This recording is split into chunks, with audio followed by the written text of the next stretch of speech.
The sound of shattering glass was the only thing loud enough to cut through the silence. My brother Jason stood at the head of the table, his face flushed with wine and rage, shards of crystal scattered at his feet. A moment ago he had been toasting to his newborn son, to legacy, to the empire he claimed he was building. 200 guests, investors, socialites, my parents' carefully curated circle, watched in stunned silence as red wine bled into the white linen tablecloth. But Jason wasn't looking at them. He was looking at me. "You think you're special because you mixed some chemicals in a basement?" he sneered, his voice echoing off the vaulted ceilings of the seaside villa. "You're a tool tailor. A glorified lab assistant. That company, those formulas, they exist because I let them exist. I planted the seeds in your head. I built the strategy. You just did the grunt work." He pointed a trembling finger at me. 80%. That's my share. You sign over the rights tonight, or I will burn your reputation so thoroughly you won't be able to get a job washing beakers. My parents sat on either side of him, sipping their drinks, their eyes fixed on the centerpiece, refusing to meet my gaze. It was the most expensive silence I had ever heard. Drop a comment and let me know where you're listening from and what time it is for you right now. I'd love to know who's part of our community.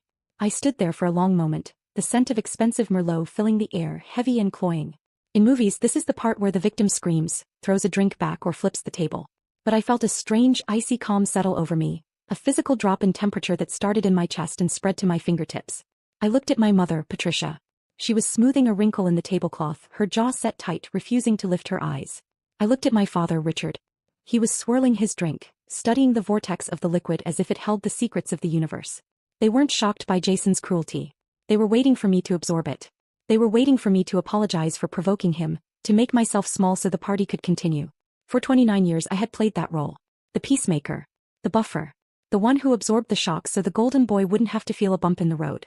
But looking at the shards of glass near my sandals, I realized the road had run out. I reached into my clutch and pulled out my phone. Jason smirked, likely thinking I was calling a lawyer or recording him. He stepped forward, chest puffed out, ready for a fight. "Go ahead," he taunted. "Call whoever you want. No one cares." I didn't open my contacts. I opened my banking app. My thumb hovered over the pending transaction I had set up just an hour ago. A gift for my new nephew, a college fund starter that represented 6 months of my savings. $50,000. A peace offering. A bribe for love I would never receive. I tapped the transaction. The screen refreshed. Transfer cancelled. The money sat back in my account, heavy and safe. I locked the screen and slipped the phone back into my bag. I didn't say a word. I didn't look at Jason again. I simply turned on my heel and walked toward the double doors. The silence in the room was absolute, a vacuum where the air used to be. My heels clicked against the marble floor, a steady rhythmic countdown to my departure. "Walk away, Taylor." Jason shouted after me, his voice cracking slightly, the bravado slipping just an inch. "Walk away and don't come back until you're ready to sign." I didn't pause. I pushed open the heavy oak doors and stepped into the cool night air. The ocean breeze hit my face, salty and clean, scrubbing away the suffocating perfume of the ballroom. The valet brought my car around. A 10-year-old sedan with a dent in the rear bumper, looking absurdly out of place among the rows of luxury SUVs and sports cars. As I drove away from the villa, watching the lights fade in my rearview mirror, I expected the tears to finally come. I waited for the sob, the shaking, the grief. But the highway stretched out before me, empty and dark, and all I felt was a terrifying clarity. It wasn't a breakdown. It was an awakening. The family I thought I was fighting for didn't exist. There was only a corporation of ego and I had just resigned. I drove for an hour in silence, the radio off, the only sound the hum of tires on asphalt. When I finally pulled up to my apartment complex, a gray, blocky building with peeling paint and a flickering street lamp, it looked beautiful. It looked like mine. I climbed the 3 flights of stairs, unlocked my door and stepped into the quiet. No screaming. No shattering glass. Just the hum of my refrigerator and the smell of the lavender candle I had burned the night before. I locked the door, slid the deadbolt into place, and for the first time in my life, I understood the difference between being lonely and being free. My apartment was quiet, the kind of silence that usually unnerved me, but tonight it felt like armor. I sat at my desk, a wobbly laminate table I had bought secondhand for $20, and opened my laptop. The screen glowed to life, illuminating the stack of notebooks next to it. These weren't just journals. They were 10 years of chemistry, biology, and sleepless nights. They were the roadmap to a $60 million empire that my family believed just magically appeared out of thin air. I opened a new spreadsheet. My hands were steady now, driven by a cold, analytical need to see the truth in black and white. Jason had called me a tool. He claimed he planted the seeds. I decided to audit the garden. Item 1, the credit card debt. 5 years ago, Jason had maxed out 3 cards trying to launch a lifestyle brand that consisted of printed t-shirts nobody bought.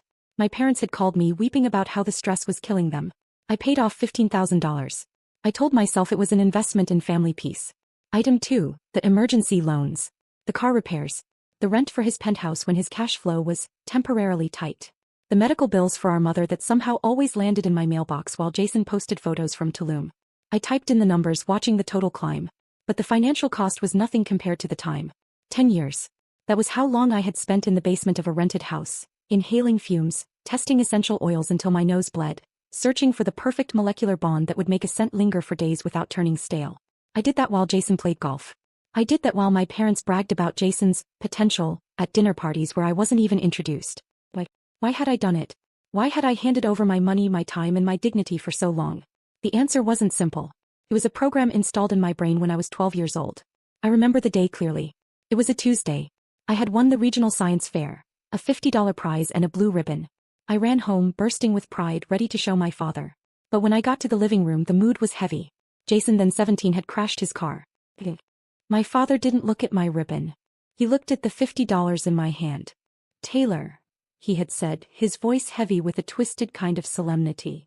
"Your brother is in trouble. He needs us. We're a team, right?" He took the money from my hand. He didn't ask. He took it. And then my mother knelt down and whispered the words that would become the soundtrack of my life. "Being a good sister means giving up what you have so he can shine. That is your purpose, Taylor. To be the soil so he can be the tree." I believed them. For 17 years, I believed that my value was measured only by how much I could bleed for him. I thought if I gave enough, eventually they would love me. I thought if I was the perfect soil, eventually they would thank me for the harvest. But looking at the spreadsheet now, the total staring back at me in stark black pixels, I realized the lie. I wasn't the soil. I was the architect. I was the builder. I was the bank. I closed the laptop. The blue light faded, plunging the room back into darkness. The golden child myth had shattered along with that wine glass. They didn't own 80% of my company. They didn't own 1% of my soul. I wasn't their investment anymore. I was a closed account. And as I walked to my bedroom, I realized that for the first time in my life, I wasn't wondering how to save them. I was wondering what they would do when the checks finally stopped coming. The attacks didn't stay within the family. By Tuesday morning, the poison had seeped into my professional life. I received an urgent email from the legal team of the conglomerate acquiring my company. They had received a cease and desist letter claiming intellectual property theft. The claimant wasn't a competitor. It was Jason. I sat in my office staring at the scanned document attached to the email. It was a masterpiece of delusion. Jason claimed that my signature scent, the one based on a specific extraction method I had patented 3 years ago, was actually derived from a concept he had sketched on a napkin during a family barbecue in 2019. He called himself the lead conceptual architect. He demanded a halt to the $60 million acquisition until his ownership stake of 80% was recognized. To anyone else, it was laughable. Jason couldn't tell the difference between ethanol and essential oil. But in the corporate world, even a frivolous lawsuit is a red flag. The buyers were spooked. They wanted clarification. They wanted the family issue resolved within 48 hours, or the deal was off. My phone rang. It was my mother. I answered, pressing the record button immediately. "You've done it now, Taylor," she said, her voice trembling not with sorrow, but with the high-pitched frequency of a victim who has been inconvenienced. "Your brother is distraught. Do you know he hasn't eaten? You're destroying his reputation because you can't share." "He's suing me, Mom," I said, my voice flat. "He's trying to tank the sale. If the deal falls through, nobody gets anything. Does he understand that?" "He's just protecting what's his," she snapped. "And don't you dare act like you built this alone. Who gave you the garage to work in that summer after college? Who paid for your first laptop? We are investors, Taylor." And Jason has always been the visionary. He has the mind for business. You have the hands for labor. It's a partnership. I listened to her, and for the first time I didn't feel the urge to argue facts. I realized I was looking at something pathological. This wasn't just greed. It was a psychological break from reality. Jason genuinely believed he owned my success. It's a phenomenon I'd read about, narcissistic entitlement. To him, I wasn't a separate human being with my own agency. I was an extension of him, like an arm or a leg. If his arm picked up a gold nugget, he didn't thank the arm. He claimed the gold.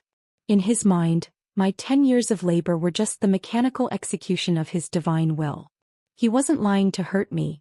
He was rewriting history to protect his fragile ego from the truth that he was mediocre. I'm not signing anything, I said. And tell Jason that if he pursues this legal claim, he will have to prove under oath that he knows the chemical formula. Does he want to do that? Don't you threaten us, my father's voice boomed from the background, taking over the speakerphone. You're a little girl who got lucky. Without our name, you're nothing. If you don't settle with your brother by Friday, we will make sure every investor in town knows you're a thief who stole from her own flesh and blood. We will bury you, Taylor. The line went dead. I put the phone down. The shaking in my hands had stopped completely. They thought they were negotiating with a daughter who craved their approval. They didn't realize they had just declared war on a CEO who had nothing left to lose. They wanted to talk about ownership? Fine. It was time to show them exactly who owned whom. I didn't go to social media. I didn't post a tearful video explaining my side of the story. I didn't text my friends for sympathy. Instead, I poured a cup of black coffee and let the part of me that was a sister die. In her place, a CEO stood up. My first call wasn't to a therapist. It was to the most aggressive intellectual property attorney in the state. His name was Sterling and he cost $800 an hour. When I walked into his glass-walled office, I didn't look like the girl who had fled a party in a 10-year-old sedan. I looked like a client who was ready to buy the building. They want to play dirty, I told him, sliding a flash drive across his mahogany desk. Let's play forensic. The next 3 days were a blur of cold, hard documentation. We didn't just build a defense, we built a fortress. I dug out the original lab journals from 2014, each page date-stamped and notarized, a habit I had picked up from a paranoid chemistry professor in college. I printed every email Jason had ever sent me regarding the company. They were humiliatingly simple. While he claimed to be the visionary, the emails showed him asking basic questions like, what is an aldehyde? And can we make it smell more like money? Sterling read them and laughed, a dry, sharp sound. He's claiming 80% ownership, but he can't even spell the name of the primary compound, he said. This isn't a lawsuit, Taylor. It's a suicide note for his reputation. Draft the cease and desist, I said. But don't send it yet. I want more. That afternoon I hired a private investigator. Not the kind you see in movies, but a forensic accountant who specialized in piercing corporate veils. My father's threat had been specific. He was desperate. The desperation in his voice when he demanded the settlement by Friday wasn't just greed. It was fear. Wealthy people don't panic over a 48-hour delay. People who are underwater do. Find out why they need the cash, I told the investigator. My brother acts like a billionaire, but he's renting a lifestyle. I want to know who owns the debt. For the rest of the week, I moved with precision. I secured my assets in protected trusts, reset every access point, and met privately with the buyers to present clear proof of authorship, patents, and my family's total lack of contribution. I didn't plead, I documented. By the end of the meeting, the buyers were not just reassured but angry on my behalf, authorizing their legal team to intervene if my brother tried to interfere with the sale. I was no longer reacting. I was preparing. That Saturday, a private investigator named Marcus arrived with a folder that hit my table like a verdict. My brother's problem wasn't just debt, it was hard money loans. High interest, short-term, collateral-driven. When I asked what collateral he could possibly have, Marcus showed me the answer. A forged loan agreement bearing my name. Attached was a power of attorney I had signed at 18, buried among the standard paperwork before college. My parents had used it to act financially on my behalf. For 3 years they had leveraged my credit to secure loans for my brother. I wasn't just betrayed, I was a co-signer on $600,000 of fraudulent debt. Marcus was blunt. I could pay or I could file a police report naming my parents. Prison was a real possibility. I chose neither. Instead, I bought the debt. At my brother's latest party, Champagne Investors Lies, I walked straight in. When he mocked me from the stage, I dropped the loan file on the table and told him calmly, I was now his creditor. The loans were in default. The collateral included the villa, his car, and, thanks to fraud, our parents' retirement accounts. Panic spread instantly. My parents protested. I didn't argue. I told them I wasn't keeping a cent. Every dollar recovered would go to a nonprofit helping victims of financial abuse rebuild their lives. This wasn't revenge. It was containment. They wouldn't hurt anyone else again. I left without looking back. 6 months later, the assets were liquidated. My parents downsized, their credit destroyed by their own actions. Their request for reconciliation came through a lawyer. I replied with a foreclosure notice. In my new lab overlooking the city, I finished my latest creation. A scent of sea salt, ozone, and cedar wood. Clean. Free. I named it Liberty. I didn't keep my family.